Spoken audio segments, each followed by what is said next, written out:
Bienvenue dans la BD de la semaine dernière et également dans la plus belle exposition du festival.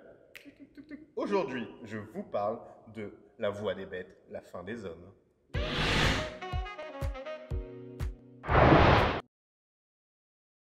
Cette bande dessinée avec un titre un peu long est scénarisée et dessinée et colorisée par Thomas Gilbert aux éditions d'Argo.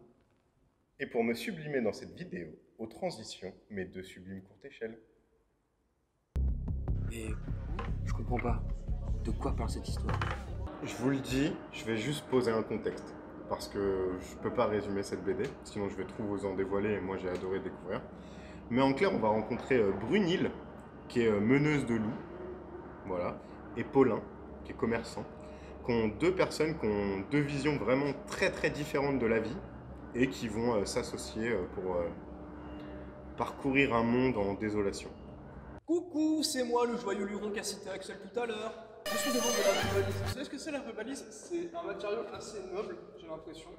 C'est un peu extensif sans trop l'être. C'est assez compliqué à l'enlever, regardez. Je teste une première fois. Vous voyez les muscles galbés comme ça. J'en teste une deuxième pour voir. Bref, c'est pas de ça dont on parle. On a écouté Axel nous parler de la dernière nouveauté de Thomas Gilbert et maintenant on veut savoir pourquoi il a kiffé cette BD. On lui demande tout de suite. Alors, paradoxalement, ce que j'ai beaucoup aimé dans cette BD, c'est le monde que nous dépeint Thomas Gilbert sous les yeux. C'est un monde horrible, mais genre vraiment c'est un monde atroce. En clair, les deux héros, ils déambulent et ils vont croiser de village en village et en fait chaque village a une cata. Alors, il y a une trame de fond qui est qu'il y a des enfants qui meurent et que les gens pensent que c'est les bêtes, et notamment les loups, qui tuent les enfants. Sauf que Brunhilde, qui est une meneuse de loups, donc en clair, elle sait parler aux animaux, elle est proche de la nature, et j'ai adoré son personnage, elle sait que ce n'est pas des bêtes qui ont fait ça, parce que les bêtes n'ont aucune raison d'attaquer l'être humain pour rien, et surtout pas comme ça, et pas dans ces circonstances. Mais bref, du coup, cette trame de fond, un peu de chercher qui tue ces enfants, à chaque village, c'est horrible. Soit c'est la famine qui les ronge, la maladie, la mort. Donc effectivement, ça fait un peu penser aux cavaliers de l'Apocalypse. Hein. Et aussi, ce monde, en fait, la religion y est exagérée et elle donne un faux espoir à la population. Ou en clair, réfugiez-vous dans Dieu, quitte à mourir, fabriquez-nous des trucs, quitte à mourir, alors que eux, ils sont gros, obèses et eux, ils mangent plein de trucs. En fait, vraiment, quand tu lis cette BD, tu te bouffes une injustice totale dans les yeux, tout le temps, tout le temps, tout le temps. Mais en même temps, c'est pas sans nous rappeler un peu notre monde actuel, mais qui serait poussé à son paroxysme total, quoi. Parce que ça parle de la maltraitance animale, parce que ça parle des mensonges que peuvent dire les religions pour endoctriner des gens.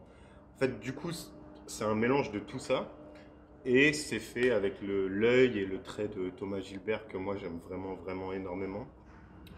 Il y a des planches de ouf.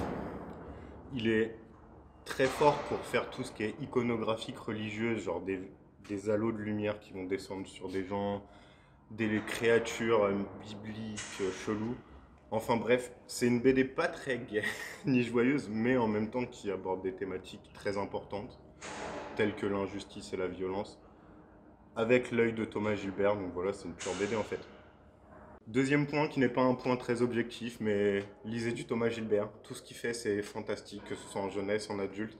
Et Thomas, s'il te plaît, fais-moi rire dans tes BD. Bisous. Mais dis-moi, monsieur Colin, toi qui veux des BD qui te fassent rire, quel cavalier de l'Apocalypse es-tu? Alors, aucun des quatre. Mais je serais un peu comme Albert, le cinquième mousquetaire, et son canon à spaghetti bolo. Albert le cinquième mousquetaire. Seuls les vrais ont la ref. Je serais un petit poney.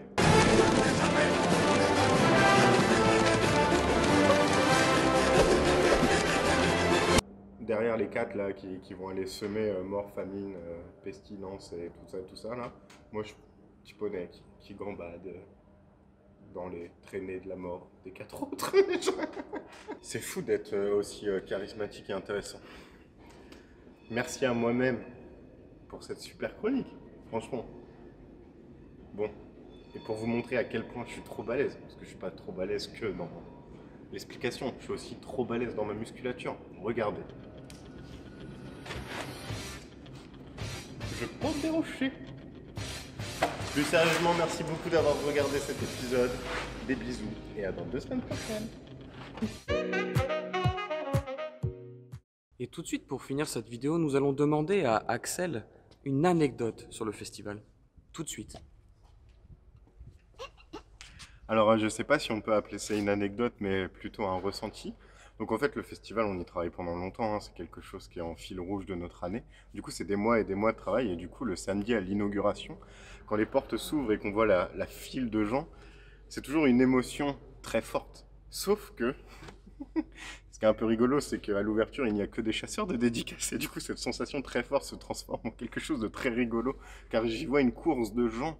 Tous, cette année, il y avait un collier-chaise. Un collier-chaise. Je sais pas si vous vous rendez compte, un collier-chaise. Il court comme ça avec son collier. Il y a des valises, il y a des parasols, ils sont tous très organisés.